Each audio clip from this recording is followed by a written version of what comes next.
Hey everyone, I'm Dr. Michael Breus, the sleep doctor. When I work with my patients, one of the first things I have to ask them is whether they sleep with a partner in bed. Sharing a bed is an intimate experience, but it also invites a host of issues that couples may need to talk about or negotiate. I gotta be honest with you, I think I've saved more marriages as a sleep doctor than I ever would have as a marital therapist. In fact, some of the top issues from couples are things like the partner is being a loud snorer, someone is being a restless sleeper, tossing, turning, moving around a lot. Couples also have different temperature preferences. Also, having different sleep cycles or schedules can really throw things off. And when kids who want to get in bed with you happens, it's just basically total chaos. So in other words, like a partnership itself, sleeping together requires you to talk with one another to find out what works best. But if you need a place to get started, here are a few of my tips. Number one, let's solve some of those snoring problems. Step number one, consider earplugs. Now, I will be telling you that you want to have earplugs that are noise level rated at 32 or below, because that way you can still hear the smoke alarm when it goes off. So it will reduce about 32 decibels of snoring. Personally, I don't love having stuff inside my ears a lot, so sometimes I'll use a white noise machine. There are a lot of different kinds of noise machines. There's white noise, there's green noise, there's brown noise, there's pink noise. All of it actually sends a lot of different signals to your brain. Most of it is to calm you down. So almost any white noise machine is going to be helpful. But I got to warn you, if you sleep with a white noise machine at home, you better bring it with you on vacation because you're going to get so used to having it around. It's going to be hard to sleep without it, especially with your snoring bed partner.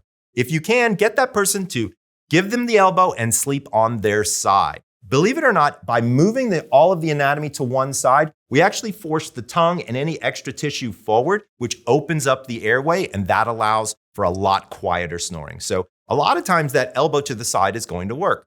Now, I will tell you that my favorite saying is called decongest for better rest. So anything that you've got going on, whether it's a sinus condition, seasonal allergies, pet allergies, whatever, do your best to decongest, because that way you're going to slow down in terms of making that pipe too small and making that air move too fast. By the way, I have a lot more tips on reducing snoring and to help with overall sleep quality on my channel. So make sure you hit the subscribe button for more tips. Tip number two, sleep according to your own schedule. Look, I know how this goes. You and your partner want to go to bed roughly at the same time, spend a little time together, who knows, maybe even be intimate. But at the same time, you could have very different sleep schedules. You could need to get up for work differently, or you could even have different chronotypes. I know a lot of couples feel that the strength of their relationship comes from them going to bed together and waking up together. I'm here to tell you that has nothing to do with the strength of your relationship. I get it. Falling asleep together might be amazing, but neglecting your sleep schedule could leave you tired, cranky, and run down. I mean, basically, you're a mess. Tip number three, try different sleep positions, especially if you're trying to find the most comfortable way to share a bed. Finding the right sleep position could maximize space and comfort. One of you might be one of those people who likes to be cuddled with. The other person might not want anybody near them. So figure out what works best for the two of you and then find comfortable sleeping positions where you can both get some rest. Tip number four, communicate with your partner. Let's be honest, this is definitely something that you can talk about with them, but don't be accusatory. Oh, you're up watching the TV. Oh, you snore too loud. Come together and see if you can find solutions together that can make it easier to sleep. So if one person likes to read or watch TV, then that other person can use an eye mask or earplugs to avoid being disturbed. Let's say that somebody is really cold all the time. Well, one person can sleep with less clothes on, one person can sleep with more clothes on, or even compromise on the thermostat. I actually have people who've invested in a chilly sleep or an 8 sleep, which is a technology that actually makes it cool under the sheets for you. So don't think that the only thing that you can do is up or down the thermostat, which should be between 68 and 72 degrees. There's a lot of technology out there that could be right for you. Step number 5, make your bedroom more sleep friendly. I can't tell you how important this is. Look, if you have the right equipment, you will sleep better. So remember, your body creates heat and creates more heat. Using lightweight sheets, lightweight comforters, lightweight blankets can all be very helpful, especially when it's too hot outside. Also consider 2 separate duvets. I've got some couples who have a super light one on one side, super heavy one on the other side. You can also continue to use eye shades, earplugs.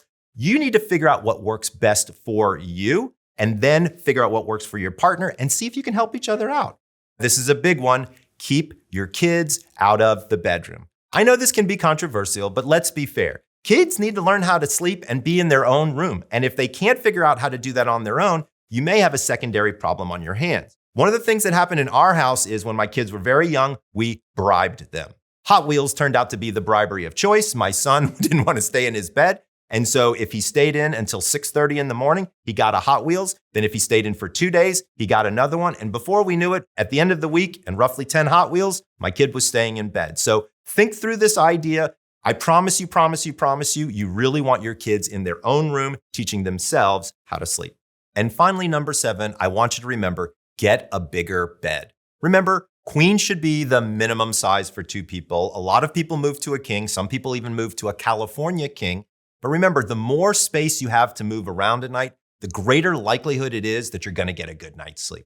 So what if you've tried all these tips and you're still having problems? Well, you might need to consider what we call a sleep divorce. Don't worry, it's not as scary as it sounds. Roughly 25% of couples actually sleep apart. And if you're better rested, you can actually be a better partner in a relationship. One of the things I have people do as an example is I might have them during the week sleep in the guest room from, let's say, Sunday to Wednesday or Thursday, and then Thursday through Saturday, they sleep together with their partner. That way there's time for intimacy, time for sharing, time for all those things you want to be able to do, and still time to get a great night's sleep.